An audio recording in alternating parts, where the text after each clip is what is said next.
Takutnya. Cerita dimulai pada malam yang sunyi dan mencekam. Karakter pertama kita, Lin, melihat beberapa pergerakan aneh di ladang jagungnya. Dengan membawa senter, dia dengan hati-hati melihat sekeliling. Tiba-tiba, dia melihat tetesan darah di atas daun. Mengikuti jejak darah itu, apa yang dia lihat selanjutnya membuatnya membeku ketakutan sebuah mayat. Dan bukan mayat sembarangan, tetapi mayat mentornya, Mulia. Mengumpulkan keberaniannya, Lin berjongkok untuk menyentuh tubuh itu. Begitu dia meraih bahu Mulia, kepala pria itu jatuh ke tanah dengan suara keras.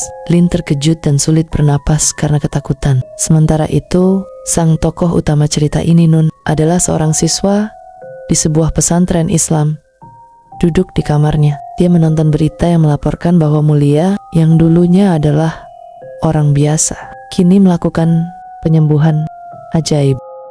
Penduduk desa menganggapnya sebagai malaikat dan bahkan menyembahnya. Nun adalah penggemar berat Mulia dan terus meniru kemampuan magisnya. Namun, gurunya tidak menyetujui hal ini. Sang guru mematikan TV dan menjelaskan bahwa mempercayai ilmu hitam daripada pengobatan medis adalah salah. Namun, Nun benar-benar terpesona oleh keajaiban Mulia. Suatu hari, seorang pria mengunjungi Mulia, bukan untuk menyembuhkan penyakit, tetapi untuk menghindari kemiskinannya. Dia menyerahkan seluruh harta terakhirnya kepada Mulia. Mulia kemudian meletakkan pisau di tangan pria itu, mengucapkan mantra sihir, dan keajaiban pun terjadi. Luka di tangan pria itu menghilang, dan sebuah kotak berisi uang muncul di depannya. Kini, permainan keserakahan dimulai. Pria itu yang putus asa untuk mendapatkan lebih banyak kekayaan, bahkan rela mengorbankan putrinya sendiri. Sementara itu, Nun sedang kembali ke asramanya pada malam hari. Dalam perjalanan, lampu jalan mulai berkedip aneh, dan tiba-tiba dia mendengar seseorang memanggil namanya. Dia berbalik dan melihat Mulia berdiri di sana sambil memegang pisau yang sama. Nun merasa campuran antara ketakutan dan kegembiraan. Namun, dalam sekejap, sesuatu terjadi yang mengguncang dirinya.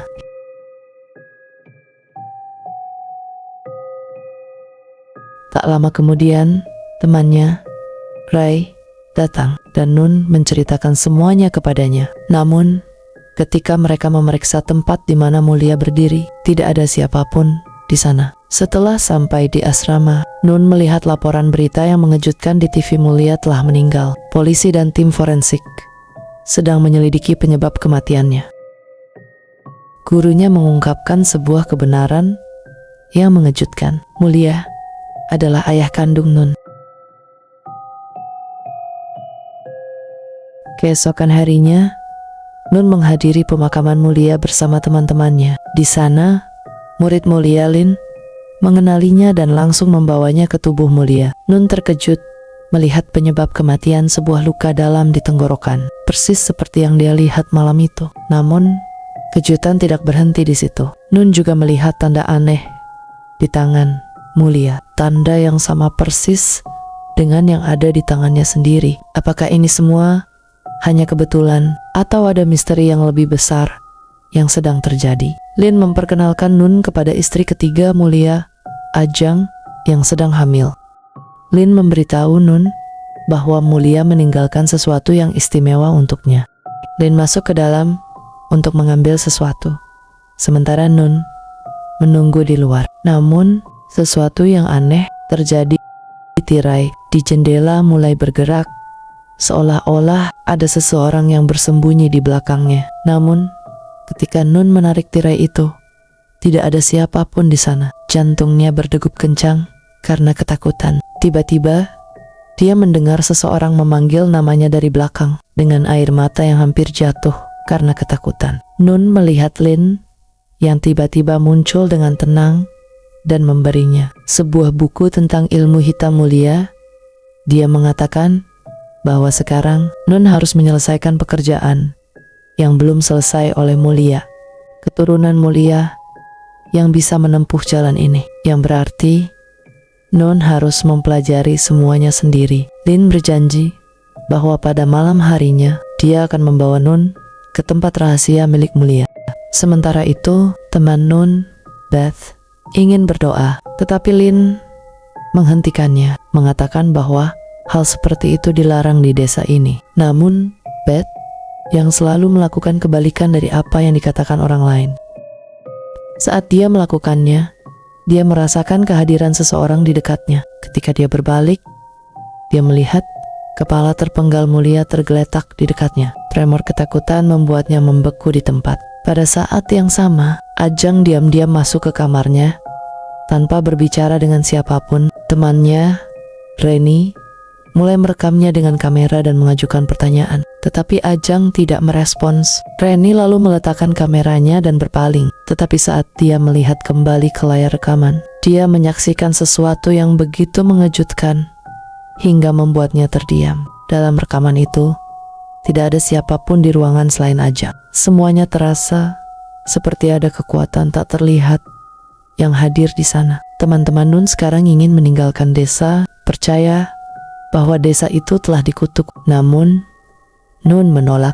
Dia ingin belajar ilmu hitam. Mulia karena itu adalah satu-satunya kekuatan yang menghubungkannya dengan ayahnya. Ketegangan antara Beth dan Nun terus meningkat. Sementara itu, sebuah kebenaran mengejutkan lainnya tentang Ajang terungkap. Dia hamil dengan anak Mulia. Namun, ternyata dia juga merawat seorang anak lainnya, anak dari Mulia dan istri keduanya, yang telah dibesarkannya sebagai anak sendiri. Malam itu, Ajang berusaha tidur di kamarnya.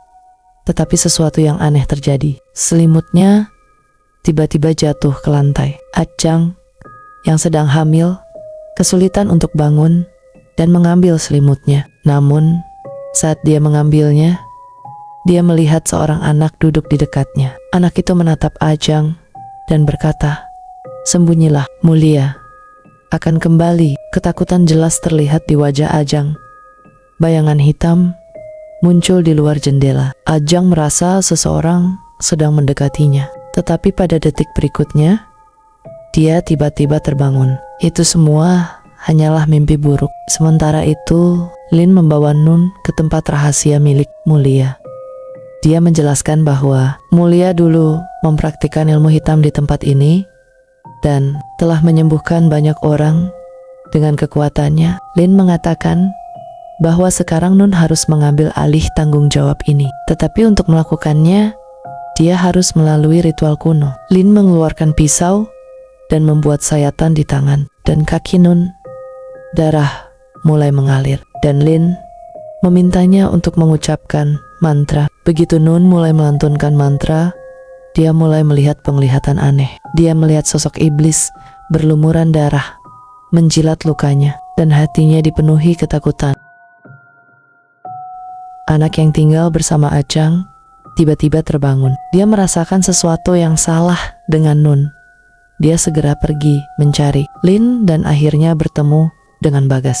Anak itu mengatakan bahwa Nun tidak baik saja lagi. Roh jahat telah merasukinya. Dia memberitahu Bagas, "Jika kamu ingin mengetahui rahasia desa ini, pergilah ke masjid dan bacalah ayat-ayat Al-Quran." Sementara itu, Nun akhirnya sadar kembali. Dia melihat luka-luka di tangan dan kakinya, tetapi tidak bisa memahami apa yang sedang terjadi padanya. Bagas, yang sudah penasaran dengan misteri desa ini, pergi ke masjid dan mulai membaca ayat-ayat Al-Quran. Begitu dia mulai, seluruh desa mengalami kegemparan. Para penduduk desa mulai mencengkram kepala mereka dan berteriak kesakitan. Nun juga mengerang kesakitan, tetapi tiba-tiba doa Bagas terhenti oleh kekuatan yang tidak diketahui. Penduduk desa tiba-tiba diam, tetapi kemudian mereka berbalik melawan Bagas dengan amarah. Dia dituduh melanggar aturan desa. Keesokan paginya, Bagas diancam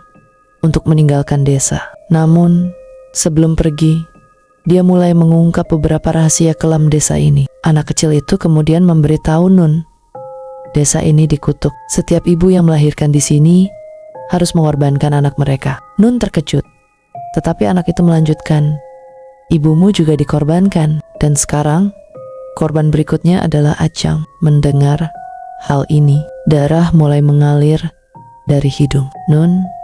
Dia diam-diam meninggalkan ruangan dan berkata, "Ayahku tidak melakukan kesalahan apapun." Bagas dan Ray memutuskan untuk meninggalkan desa. Namun, sebelum pergi, anak itu menghentikan mereka dan menyerahkan semua informasi yang telah dikumpulkannya yang dapat mengungkap rahasia gelap desa ini. Suatu malam, Nun berjalan di jalanan desa.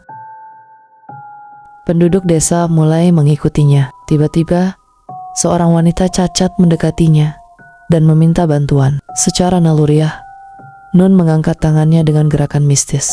Dan secara ajaib, tangan wanita itu yang sebelumnya patah, kini sembuh total. Sejak saat itu, Nun dianggap sebagai dewi oleh penduduk desa. Sementara itu, seorang bocah laki-laki berlari panik ke Ajang dan berkata, "Roh jahat itu telah kembali." Ajang tahu bahwa ini adalah efek dari ilmu hitam mulia. Lin ingin Nun mengikuti jalan mulia agar kutukan ini terus berlanjut selamanya. Namun, Ajang dan bocah itu ingin membebaskan diri dari kutukan ini. Penduduk desa mengerumuni Nun dan memohon padanya untuk menyembuhkan penyakit mereka. Bagas tiba di tempat kejadian dan mencoba membangunkan Nun. Tetapi penduduk desa menghentikannya. Lin sekali lagi membawa Nun ke tempat rahasia milik mulia. Kali ini, dia menusukkan pisau ke tangan dan kaki Nun, serta meminta dia mengucapkan mantra. Pada saat yang sama, penglihatan mengerikan mulai muncul dalam pikiran Nun. Dia melihat bocah kecil itu berjalan-jalan sambil membawa kepala mulia yang terpenggal. Penglihatan ini membuatnya semakin ketakutan. Sementara itu, Ajang dan bocah itu mencoba melarikan diri dari desa. Mereka berlari hingga sampai di ladang jagung. Tiba-tiba, bocah itu merasa seseorang sedang mendekatinya. Nun muncul dengan pisau di tangannya dan langsung menyerang bocah itu. Ajang menyadari bahwa Nun kini sepenuhnya dikendalikan oleh roh jahat. Ajang teringat bagaimana mulia telah mempersiapkan dirinya dan ibu bocah itu untuk dikorbankan. Mulia percaya bahwa pengorbanan ini akan menjaga kesehatan penduduk desa. Namun, ketika Ajang menolak, Mulia menyerangnya. Saat itu, Ajang berhasil meraih pisau di dekatnya dan menikam Mulia. Tetapi, itu tidak cukup untuk menghentikannya. Akhirnya, bocah itu memberanikan diri dan mengambil batang besi, lalu menghantam leher Mulia. Kali ini, Mulia kehilangan nyawanya. Sekarang, Nun yang telah dirasuki roh jahat mencoba membunuh Ajang dan bocah itu. Ajang melawan Nun untuk memberi bocah itu waktu melarikan diri. Saat bocah itu berlari, dia bertemu dengan Bagas dan Reni. Mereka segera datang untuk membantu. Tetapi ketika mereka kembali untuk menyelamatkan Ajang, baik Ajang maupun Nun telah menghilang. Bagas kemudian pergi ke rumah Mulia, di mana dia menemukan sebuah buku tua. Buku itu menyatakan bahwa satu-satunya cara untuk menghancurkan roh jahat adalah dengan pengorbanan keturunannya sendiri atau seseorang dengan garis keturunan yang sama. Ini berarti hanya bocah itu yang bisa mengakhiri roh jahat ini. Namun, masalahnya adalah roh itu kini berada dalam tubuh Nun. Jika roh itu mati, Nun juga akan mati. Bagas tidak bisa menerima ini dan mencoba mencari cara lain. Lalu, dia tiba-tiba teringat bahwa membaca ayat-ayat Al-Quran juga bisa menghancurkan roh jahat itu. Sementara itu, Nun menyeret Ajang ke tengah desa, berniat untuk membunuhnya di depan semua orang. Namun, saat itu juga, Bagas, temannya, dan bocah kecil itu tiba. Bagas mulai membaca ayat-ayat suci dengan suara lantang. Penduduk desa yang sebelumnya dikendalikan oleh roh jahat mulai menjerit kesakitan. Nun memukul kepala Ajang dengan batu besar. Melihat ini, Bagas berlari untuk menghentikan Nun. Tetapi dia terlalu kuat. Penduduk desa juga mencoba mengikat Nun ke pohon. Tetapi saat ini, roh jahat sudah semakin kuat. Nun membuat semua orang terkejut dan mulai mencekik. Lin menggunakan kekuatannya. Ketakutan menyelimuti seluruh desa. Roh jahat itu kemudian berteriak, Tidak ada manusia yang bisa mengalahkanku. Mendengar ini, Bagas ingat bahwa membaca ayat suci mungkin bisa berhasil. Dia mengajak penduduk desa untuk bersama-sama melantunkan ayat-ayat Al-Quran dengan lantang. Nun menjerit kesakitan dan roh jahat itu akhirnya meninggalkan tubuhnya, meronta-ronta sebelum menghilang selamanya. Setelah roh jahat itu menghilang, tubuh Nun jatuh ke tanah. Napasnya tersengal, tetapi dia masih hidup. Penduduk desa yang sebelumnya berada di bawah kendali roh jahat akhirnya tersadar, seolah-olah mereka baru saja terbangun dari mimpi buruk yang panjang. Bagas dan teman-temannya segera berlari ke arah Nun. Mereka memastikan bahwa dia masih hidup meskipun tubuhnya tampak lemah akibat kerasukan roh jahat. Keesokan harinya, penduduk desa mengadakan upacara perpisahan untuk roh-roh wanita yang telah dikorbankan oleh Mulia selama bertahun-tahun. Setelah semua urusan mereka selesai, Bagas dan teman-temannya memutuskan untuk meninggalkan desa itu. Mereka sadar bahwa tempat tersebut menyimpan banyak kenangan buruk dan mereka ingin memulai hidup baru di tempat lain. Nun, yang kini telah terbebas dari pengaruh roh jahat, memilih untuk tetap tinggal di desa. Dia ingin membantu para penduduk membangun kembali kehidupan. Cerita ini berakhir. Sampai jumpa di kisah menarik lainnya. Jangan lupa untuk berlangganan dan aktifkan notifikasi agar tidak ketinggalan cerita-cerita seru berikutnya.